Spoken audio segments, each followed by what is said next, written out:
Assalamualaikum warahmatullahi wabarakatuh. Alhamdulillah rabbil alamin. Nahmaduhu wa nasta'inuhu wa nastaghfir. Wa na'udzu billahi min shururi anfusina wa min sayyiati a'malina. May yahdihillahu fala mudilla lahu wa may yudlil fala hadiya lahu. أشهد أن لا إله إلا الله وحده لا شريك له وأشهد أن محمدا عبده ورسوله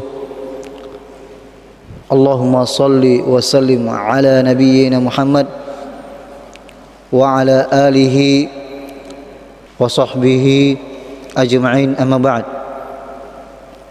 رب اشرح لي صدري ويسر لي أمري واحلل عقدة من لساني يفقهوا قولي. Jamaah Maghrib, al-ikhwa wal asatidzah rahimakumullahu jami'an. Alhamdulillah, Allah Subhanahu wa taala masih memberikan kesempatan kepada kita semuanya untuk memperbaiki sisa kehidupan kita di dunia ini.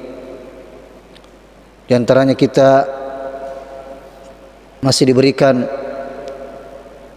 dan dibimbing untuk menghadiri majelis ilmu, dan semoga dengannya Allah Subhanahu wa taala memudahkan kita untuk memasuki surganya. Salawat dan salam tak lupa kita kirimkan kepada Rasulullah sallallahu alaihi wasallam,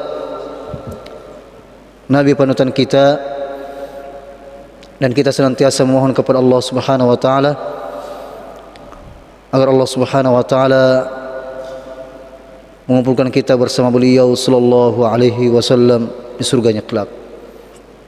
Jamaah sekalian berbahagia, bab yang kita akan bahas pada kesempatan ini adalah bab tentang firman Allah Subhanahu wa taala, A'udzu billahi minasyaitonir rajim.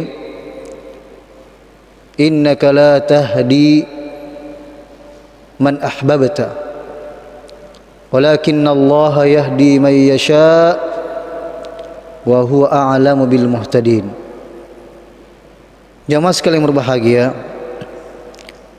di sini dijelaskan maknanya innaka la tahdi.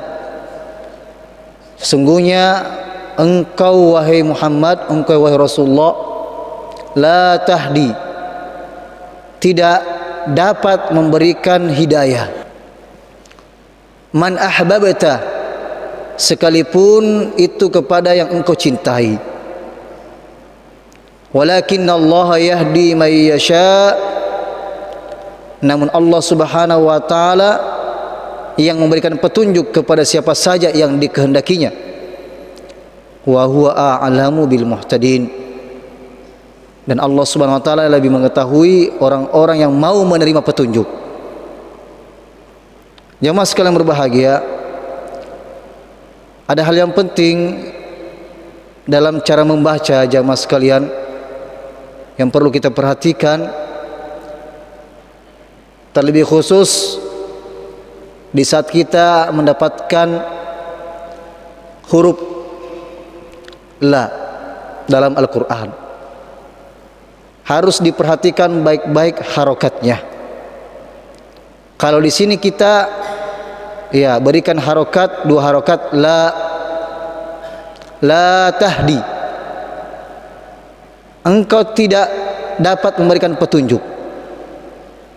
Kalau kita tidak berikan harokat seperti tadi, kemudian kita baca la tahdi, kita tidak panjangkan la-nya, kita mengatakan la tahdi, itu artinya maknanya sangat bertentangan. Kalau kita mengatakan la tahdi, engkau tidak dapat memberikan hidayah. Tapi kalau kita mengatakan la tahdi, sungguh engkau akan memberikan hidayah. Ini harus diperhatikan jemaah sekalian, begitu pentingnya kita mempelajari Al-Quran. memperhatikan panjang pendeknya. Karena kalau itu la bisa bermakna sesuatu yang tidak ada, nafi atau larangan. Tapi kalau kita baca dengan cepat la tahdi, ya, itu berarti penekanan, akan engkau lakukan. Iya, ini hal yang penting. Sekali lagi kita perhatikan baik-baik di saat membaca Al-Quran. Ayat ini turun jamaah sekalian di saat kematian paman Rasulullah sallallahu alaihi wasallam, yaitu Abu Talib. Abu Talib ini adalah saudaranya Abdullah bin Abdul Muttalib, yaitu bapak Rasulullah sallallahu alaihi wasallam. Jadi Abu Talib, ya, saudara kandung ayah Nabi sallallahu alaihi wasallam, dan dia adalah bapak dari sahabat yang mulia Ali bin Abi Thalib radhiyallahu anhu. Jadi Ali bin Abi Thalib merupakan sepupu Nabi sallallahu alaihi wasallam. Jadi ayat ini turun di saat kematian Abu Talib, yang mana Abu Talib itu meninggal dalam keadaan tidak bersyahadat, atau meninggal dalam keadaan agama nenek moyangnya. Ini menunjukkan begitu pentingnya syahadat ini jamaah sekalian. Kalimat syahadat yang kita harapkan, tentunya kita sebagai orang yang telah bersyahadat, kita juga bersyahadat dalam salat kita, dan kita mengharapkan agar kita diwafatkan dengan kalimat yang mulia ini. Terdapat banyak riwayat yang meriwayatkan tentang bagaimana wafatnya Abu Talib. Salah satu di antaranya hadis yang diriwayatkan dalam Sahih Bukhari dari Ibnu Musayyab, bahwa bapaknya berkata ketika Abu Talib akan meninggal dunia, maka datanglah Rasulullah sallallahu alaihi wasallam, dan pada saat itu Abdullah bin Abi Umayyah dan Abu Jahal ada di sisinya. Lalu Rasulullah sallallahu alaihi wasallam bersabda kepada Abu Talib yang, ya, menjalani sakaratul mautnya. Nabi sallallahu alaihi wasallam mengatakan, "Ya ammi, wahai pamanku, qul la ilaha illallah." Katakanlah la ilaha illallah. Ucapkanlah la ilaha illallah. Kalimatun uhaju laka biha indallah. Dengan itu, dengan kalimat ini, aku akan menjadikan hujjah, alasan untuk membelamu di hadapan Allah Subhanahu wa taala pada hari kiamat. Dan ini menunjukkan jemaah sekalian begitu mulianya kalimat ini, karena orang yang akan selamat pada hari kiamat dan diselamatkan dari api neraka, kemudian dimasukkan ke dalam surga Allah Subhanahu wa taala, atau ujung-ujungnya akan dimasukkan ke dalam surga sebelumnya dibersihkan ke dalam neraka, naudzubillah min dzalik, maka dia akan dimasukkan ke dalam surga Allah Subhanahu wa taala kalau dia adalah orang-orang yang telah bersyahadat di dunia ini dan meninggal, ya, dalam keadaan tidak kufur atau tidak, ya, melakukan kesyirikan.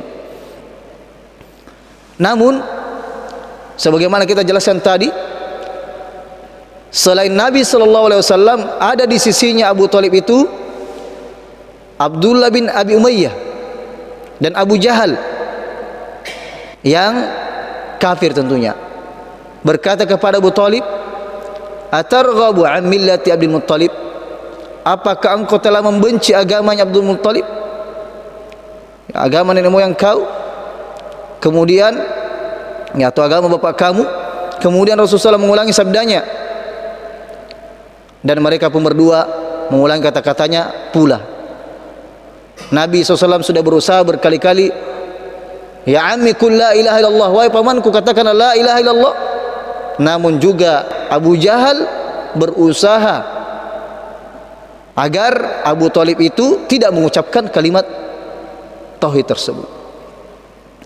Sehingga ucapan terakhir yang dikatakan oleh Abu Thalib adalah bahwa ia tetap masih berada pada agamanya, ya, tidak mengucapkan kalimat la ilaha illallah.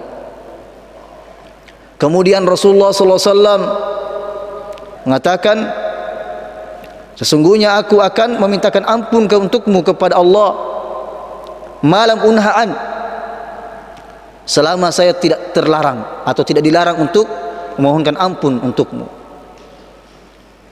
Namun Allah Subhanahu wa taala menurunkan, memperingatkan kepada Nabi kita Muhammad sallallahu alaihi wasallam. Kata Allah Subhanahu wa taala, "Ma kana lin nabiyyi wal ladzina amanu ay yastaghfiru lil musyrikin." Tidak layak, tidak pantas bagi seorang nabi serta orang-orang yang beriman memintakan ampunan kepada Allah bagi orang-orang musyrik. Jadi ini jamaah sekalian, hadis dan ayat ini jelas sekali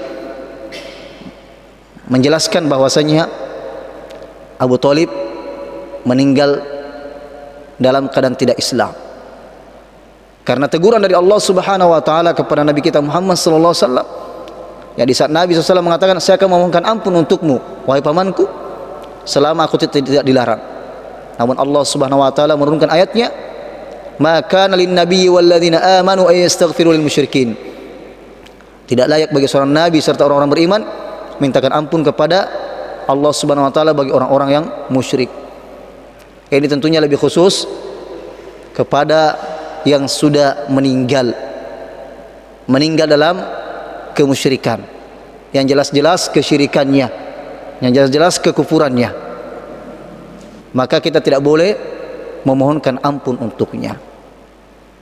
Dan inilah keyakinan kita sebagai kaum muslimin, karena Allah sendiri yang mengatakan demikian. Adapun selama mereka masih hidup, kita mungkin boleh mendoakan agar mendapatkan hidayah. Allahumma hadihim hadahumullah, ya, boleh kita mendoakan hidayah untuk mereka. Tapi kalau sudah meninggal, hidayah apa lagi, sudah meninggal, ya, dan tidak boleh didoakan untuk ampunan untuknya. A'udzubillahi min dzalik. Dan berkaitan ini dengan Abu Thalib, Allah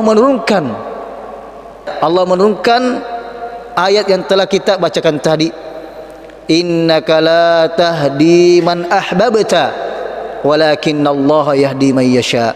Sesungguhnya kamu wahai Muhammad tak sanggup memberikan hidayah, petunjuk kepada orang-orang yang kamu cintai, akan tetapi Allah lah yang memberikan petunjuk kepada orang yang dikehendakinya.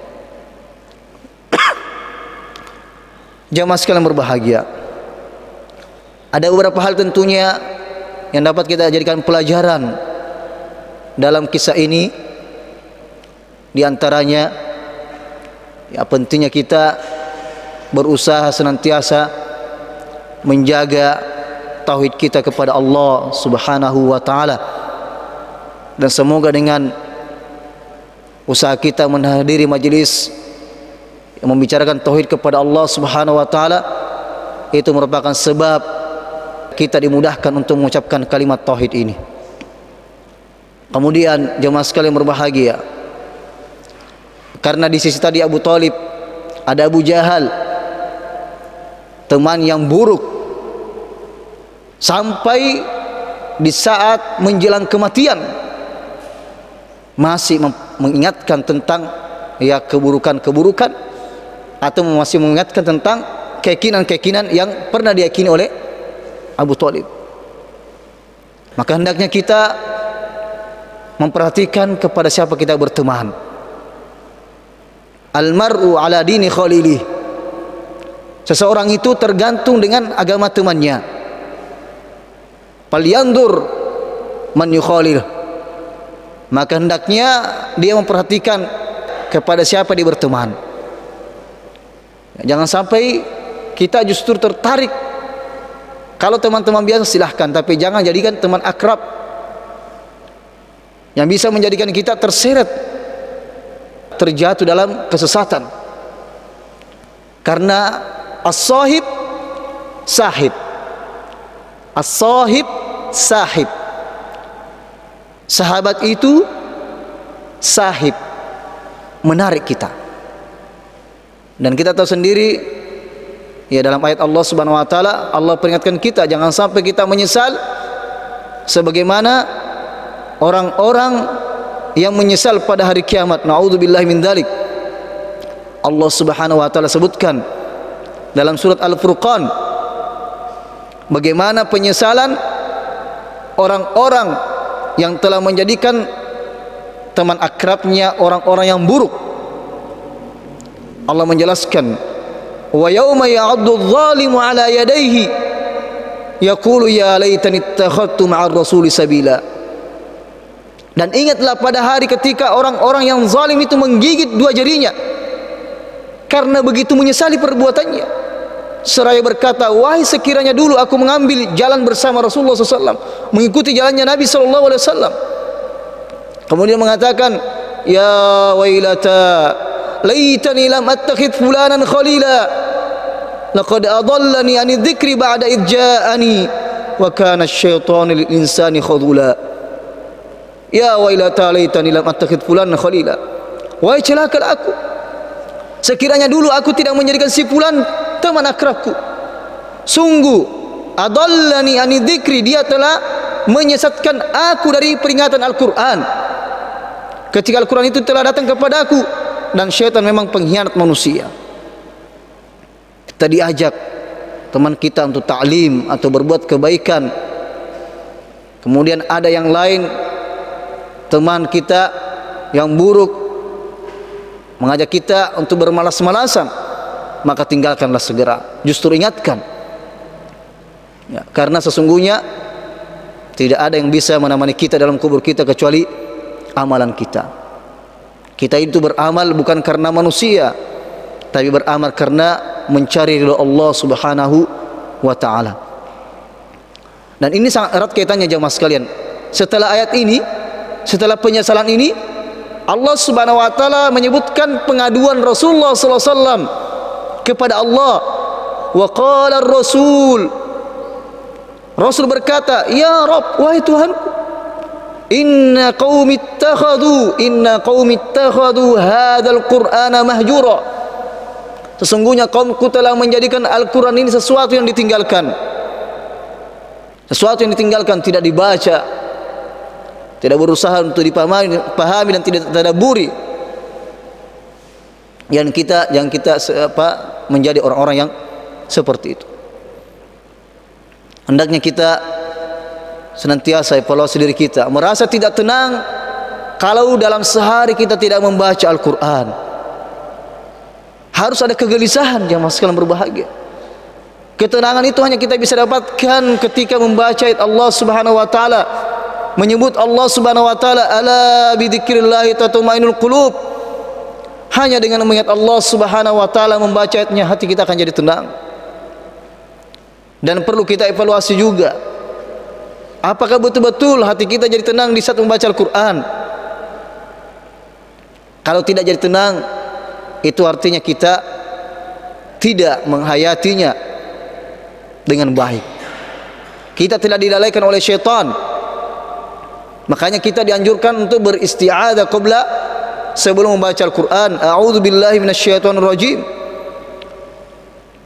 Agar kita fokus. Alal aqal, ya minimal kita mau dapatkan pahala bacanya.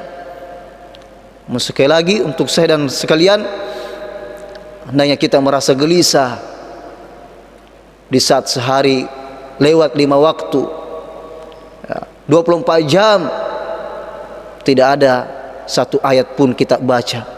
Na'udzubillahi min dzalik. Ini menunjukkan kelemahan iman kita jamaah sekalian berbahagia. Menunjukkan hati kita sakit, karena hanya orang-orang yang dekat kepada Allah Subhanahu wa taala, dia tidak akan lari dari membaca kalamullah. Jamaah sekalian berbahagia. Jadi ini tadi di antara faedah yang sangat penting begitu bahayanya berteman dengan orang-orang yang sebaliknya. Jemaah sekalian, begitu kita butuhnya berteman dengan orang-orang yang senantiasa melakukan ketaatan,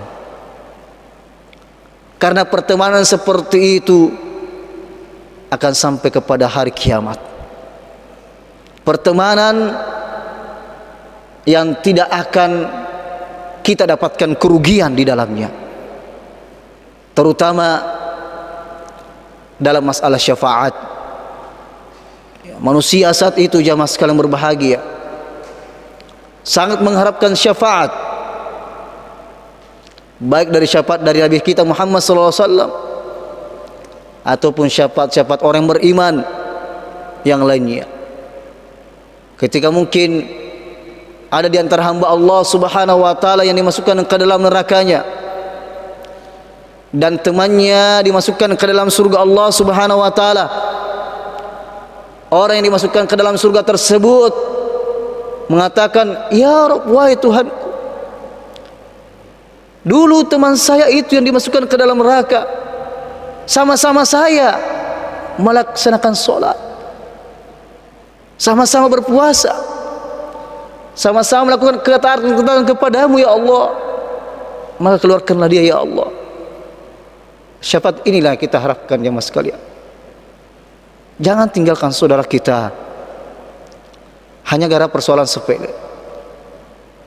Kita mengharapkan syafaatnya. Mungkin kita pernah ingatkan dia dalam kebaikan, namun kita justru meninggalkannya. Na'udzubillah min dzalik. Mungkin kita pernah melarangnya dari keburukan, namun kita justru yang melakukan keburukan tersebut sehingga kita dimasukkan ke dalam neraka. Na'udzubillah min dzalik. Diharapkan syafaat jemaah sekalian, syafaat saudara-saudara kita. Kita saling mengingatkan, tawasau bil haqqi wa tawasau bis sabr, dan jangan biarkan syaitan masuk dan merusak hubungan persaudaraan kita.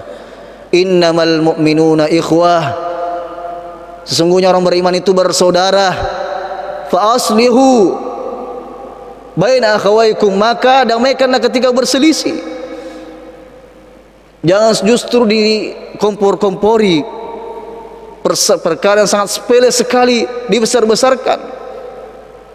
Jangan sampai, sekali lagi, syaitan merusak hubungan kita. Syaitan merupakan musuh kita yang paling nyata. Maka hendaknya kita berhati-hati dari jeratan-jeratan syaitan tersebut. Na'udzubillahi min dzalik. Jamaah sekalian berbahagia, hidayah ada dua. Hidayah yang disebutkan tadi, innaka la tahdi man ahbabta, engkau tidak mampu memberikan hidayah kepada siapapun sampai kepada engkau cintai. Maka tugas kita jamaah sekalian adalah hidayatul irsyad. Hidayah itu terbagi dua, ada dua macam. Hidayatul taufik yang merupakan hanya dari Allah Subhanahu wa taala, dan yang kedua adalah hidayatul irsyad, hidayah mengarahkan. Dan inilah tugas kita. Kalau dalam ayat tadi dikatakan innaka la tahdi, engkau tidak mampu memberikan hidayah, yang dimasukkan adalah hidayah taufik dari Allah Subhanahu wa taala. Maka ayat yang lain menyebutkan wa innaka la tahdi. Nah, ini kita yang kesampaikan tadi. Kalau tadi bermakna la tahdi, engkau tidak mampu memberikan hidayah, maka ayat ini wa innaka la tahdi, tidak panjang lanya di sini. Apa artinya di sini? Dan sesungguhnya kamu benar-benar akan memberikan petunjuk kepada jalan yang lurus. Jadi ini merupakan hidayah irsyad. Inilah tugas kita jamaah sekalian berbahagia, mengajak saudara kita dalam kebaikan agar kita mendapatkan amal jariah nantinya. Kalau sekarang orang yang sekarang banyak ya dosa-dosa jariah, naudzubillah min dzalik, kenapa kita tidak berusaha melakukan amal-amal jariah? Padahal cuma sekedar mengirim saja undangan taklim, mengirim tentang nasihat-nasihat yang kita nukil dari para ulama atau dari hadis Nabi SAW. Subhanallah, Ya, tidak ada yang sangka kalau mereka bisa mendapatkan hidayah dari Allah Subhanahu wa taala lewat cara kita tersebut. Makanya Nabi SAW memberikan kabar gembira kepada Ali bin Abi Thalib, la yahdiyallahu bika rajulan wahidan khairul laka min amrin ni'am. Allah Subhanahu wa taala memberikan petunjuk hidayah kepada seorang lewat kamu, itu lebih baik darimu daripada engkau memiliki onta merah atau kendaraan yang sangat mahal pada saat itu. Jadi jamaah sekalian berbahagia, tugas kita hanya mendakwakan dan mendoakan. Mendakwakan dan mendoakan. Adapun selain daripada itu, kita serahkan urusannya kepada Allah Subhanahu wa taala. Kalaulah saja para penjual, para pebisnis, ya mungkin diantara kita juga demikian, ya hampir tiap hari dipasang di status atau di mana di medsos agar ya jualan kita laris. Lalu kenapa kita tidak bisa untuk dakwah ini, jamaah sekalian berbahagia? Terserah orang mau beli atau tidak, yang penting kita sudah tawarkan. Begitu pula dengan dakwah, tentunya lebih daripada itu ya hirs kita, semangat kita. Karena itu yang kita harapkan di saat kita sudah dikuburkan, amal jariah, jamaah sekalian berbahagia.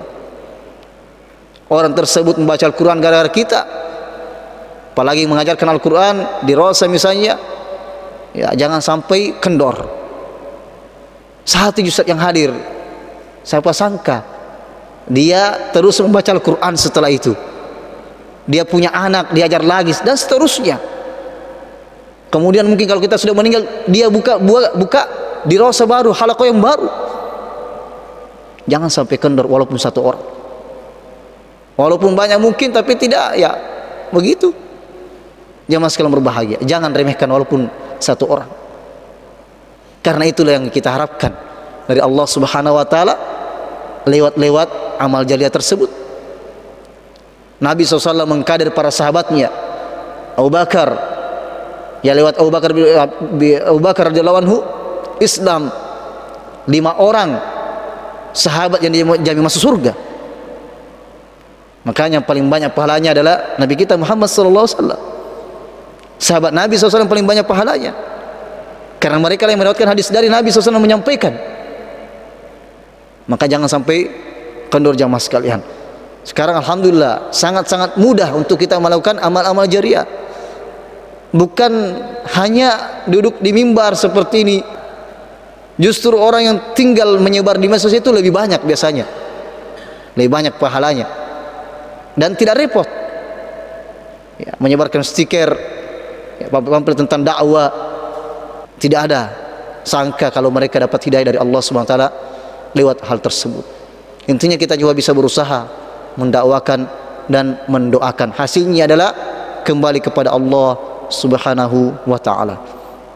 Jamaah sekalian berbahagia, di akhir ayat tersebut tadi Allah Subhanahu wa taala menyebutkan wa huwa a'lamu bil muhtadin. Jadi Allah mengatakan walakinnallaha yahdi may yasha. Allah Subhanahu wa taala memberikan petunjuk kepada siapa yang dikehendaki, dan dialah Allah yang lebih mengetahui siapa yang sebenarnya yang mau menerima petunjuk. Jadi Allah Subhanahu wa taala telah memberikan 2 jalan kepada kita, fa'alhamaha fujuraha wa taqwaha, telah menunjukkan 2 jalan, jalan yang baik dan jalan yang buruk. Kalaulah saja kita jamaah sekalian ya ingin meniti suatu jalan atau pergi ke tempat yang suatu daerah misalnya, kita diberitahu ada 2 jalan, ada 2 rute. Rute ini jalan macet. Rute ini banyak ya jalan yang rusak. Rute yang satu ini bagus, lancar. Yang mana kita melewati pasti jalan yang bagus, lancar, yang baik. Ini untuk kehidupan dunia kita. Lalu kenapa kita tidak mau memilih jalan yang baik tentunya untuk kehidupan akhirat kita? Padahal kita tahu semua kita akan mati dan meninggalkan semua apa yang telah kita usahakan, rumah yang telah kita bangun, istri kita, anak kita, mobil kita, perusahaan kita akan kita tinggalkan jamaah sekalian. Yang akan mengikuti kita adalah cuma amalan kita, terutama amalan-amalan jariah. Maka hendaknya kita menjadikan diri kita berhak untuk mendapatkan hidayah Allah Subhanahu wa taala dengan melakukan sebab-sebabnya. Jamaah sekalian berbahagia. Dalam hadis disebutkan yang menceritakan tentang kematian Abu Thalib ini, hadis yang diriwayatkan oleh Abbas bin Abdul Muttalib yang merupakan juga paman Nabi sallallahu alaihi wasallam, saudara daripada Abu Thalib, mengatakan, "Hal nafa'ata Abu Thalib ya bi syai'?" Wahai Rasulullah, apakah engkau memberikan manfaat kepada Abu Thalib walaupun sedikit? Apakah engkau membantunya? Ya, karena kenapa? Bukankah dia telah membantumu dan membelamu, melindungimu, bahkan marah untuk membelamu? Yang dijamaah sekalian, selama Abu Thalib masih hidup, dan dialah yang mengasuh Nabi kita Muhammad sallallahu alaihi wasallam. Ya, sepeninggal ibunya, kemudian sepeninggal kakeknya Abdul Muttalib, kemudian yang terakhir adalah Abu Thalib. Dan tidak ada seorang pun dari orang-orang kafir berani untuk menyakiti Nabi sallallahu alaihi wasallam selama hidupnya Abu Thalib. Dan dialah yang membela dakwah Nabi sallallahu alaihi wasallam. Ini artinya apa? Abu Thalib paham itu kebenaran. Tapi sekali lagi, ucapan yang menentukan, syahadat. Bukan sekadar paham. Nah, kita sebutkan dahulu bahwasanya, dan kita ketahui, Nabi kita Muhammad sallallahu alaihi wasallam naik ke suatu bukit dan mendakwakan kalimat la ilaha illallah. Tidak ada yang mengucapkan kecuali sedikit. Kenapa? Karena mereka paham konsekuensinya. Dan tidak sedikit dari kita kalangan kaum muslimin mengucapkan kalimat ini baik dalam solat maupun di luar solat, namun terkadang kita menyelisihi kalimat ini sendiri. Na'udzubillahi min dzalik. Maka saat itu Nabi SAW mengatakan, menjawab pertanyaan Abbas, huwa fi dahdahin min nar. Jadi Abu Thalib itu dia berada di neraka yang paling atas. Ya, kalau bukan karena syafaatku, pasti beliau akan disiksa di dasar neraka. Jadi merupakan syafaat khusus dari Nabi SAW yang diberikan kepada Abu Thalib, karena dia mati kafir, dan orang kafir tidak akan keluar dari neraka, tapi diberikan keringanan azab. Di mana dalam hadis disebutkan azab yang paling ringan di sini disebutkan, semoga syafaatku bermanfaat baginya kelak pada hari kiamat. Fayujal fi dahdah minan nar, api neraka hanya diletakkan setinggi 2 tumitnya hingga membuat otaknya mendidih. Na'udzubillah min dzalik. Ini azab yang paling ringan jamaah sekalian. Maka janganlah kita yang meremehkan suatu dosa pun, dan kalau kita telah terjatuh pada dosa, segeralah untuk mengobatinya hati yang sakit ini dan bertobat kepada Allah Subhanahu wa taala. Kata Nabi sallallahu alaihi wasallam dalam wasiatnya, ittaqullah haitsu ma kunt. Bertakwalah kepada Allah di mana saja engkau berada. Wa atbi sayyi'atal hasanah, dan ikutkanlah setelah melakukan keburukan, lakukanlah kebaikan. Tamhuha, ya, dengan kebaikan tersebut akan menghapuskan keburukan yang kau telah lakukan sebelumnya. Inilah yang harus kita lakukan jamaah sekalian, karena hati kita lemah, hati kita berbolak-balik. Siapapun itu, tidak ada yang jaminan jamaah sekalian, tidak ada menjamin. Bagaimanapun kualitas keilmuannya, kapasitasnya, kadarnya dari keilmuan, bagaimanapun dia berceramah, tidak ada jaminan. Makanya kita minta kepada Allah Subhanahu wa taala, ya muqallibal qulub tsabbit qalbi ala dinik. Allahumma ati nafsi taqwaha wa zakkiha wa anta khairu man zakkaha anta waliyuha maulaha. Minta kepada Allah Subhanahu wa taala, dan koreksi hati kita. Hati kita sakit atau sehat ini, bagaimana kita bertambah dengan ketaatan atau berkurang dengan kemaksiatan. dan jangan sampai ya terlalaikan sehingga menjadi mati hati ini, naudzubillahi min dzalik. Jadi ini jamaah sekalian berbahagia, tugas kita hanyalah mendakwakan dan mendoakan, dan kemudian hendaknya kita senantiasa menjaga keimanan kita agar tidak sampai down, dan kalau kita mendapatkan demikian maka berusaha kita obati segera, jangan sampai menjadi hati yang mati, naudzubillahi min dzalik, sehingga kita dijauhkan dari rahmat Allah Subhanahu wa taala, naudzubillahi min dzalik. Tawaffana muslimin walhiqna bis solihin. Subhanakallahumma bihamdika asyhadu an la ilaha illa anta astaghfiruka wa atubu ilaik. Wa sallallahu ala Muhammad alhamdulillahi rabbil alamin. Assalamualaikum warahmatullahi wabarakatuh.